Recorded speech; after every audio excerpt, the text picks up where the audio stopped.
Jan Hus, or John as he was known by his friends, was a priest and thinker and one of the most important Czech religious reformers and preachers. The exact date of Jan Hus's birth is unknown. Calendars weren't invented yet, it was a whole thing. But we do know that his father's name was Michael, and unfortunately his mother was not named. This seems awfully familiar to a certain game called Kingdom Come Deliverance. Fun fact, Hus in Czech means goose. Sorry, I'm so sorry. At the age of 10, Jan Hus was sent to a monastery, probably to go and look at all those monks with the big patch on their head. It looks like a bird's nest. I have eggs in here. His work, inspired by the theological writings of John Wycliffe, played a key role in underpinning the essence of the Reformation. As of 1398, he worked and disseminated his teachings at Prague University. Very fancy. But as early as 1403, German professors there labelled him heretic. I hate you. That's because he was very smart and they didn't like that. You can't be smart, okay, without being a witch. 6 years later, up to 20,000 doctors, masters and students were forced to leave Prague University as a result of theological disputes. From 1402, Hus preached at the Bethlehem Chapel in Prague, where all sermons were delivered not in Latin, but in Czech, because Latin was way too bloody hard. This place became the centre of Reformation in Bohemia. This led to a few different events. The Papal Schism. This is where Gregory XII in Rome and Benedict XIII in Avignon both claimed the papacy, whatever the bloody hell that is.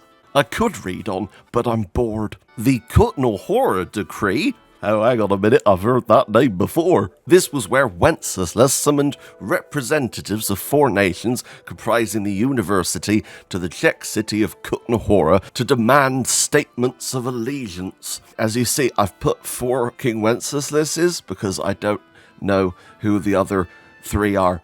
But I'm sure this is historically accurate and in no way lazy on my part. You get it. The Anti-Pope Alexander V. God, that's an awesome name. This was the dark side version of Alexander V. Or as some people knew him, Alexander the Sith. Mwahaha, I am evil now. And my face is sideways, because there's no forward-facing pictures of Alexander V. Thanks, Google. There were space lasers going off, Millennium Falcons. The USS Enterprise even made an appearance. Space, the final frontier. Sorry, I got really distracted again. Crusade against Naples. This is where Alexander V died because the Millennium Falcon landed on him. And that leads to Jan Hus leaving Prague in around 1412 to appeal to Christ. Why he didn't just email him baffles me. You've got mail. Because of his controversial relationship with the church and opinions on Catholic ethics. Oh, me? Jan Hus? I've done nothing wrong. No, not at all. I hate this world. Hus was persecuted and finally convicted of heresy by the Council of Constance. I don't know what Constance had against him, but I'm sure it was really bad, for which he was burnt at the stake. Like the goddamn witch he is. No, sorry. The followers of the reformist idea rallied together after the events at Constance, leading to the beginning of the Hussite Wars, which would later get a spiritual sequel called Star Wars. Let's take a look at Jan Hus. He is wearing a very dapper beige outfit. I guess fashion really wasn't his thing.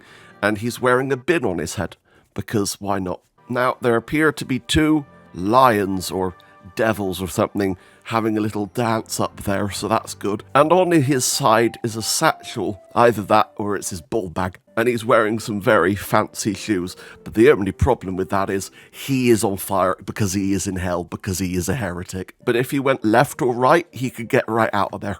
And that, ladies and genitals, is the story of Jan Hus, told by me, an idiot. Subscribe for more mental farts.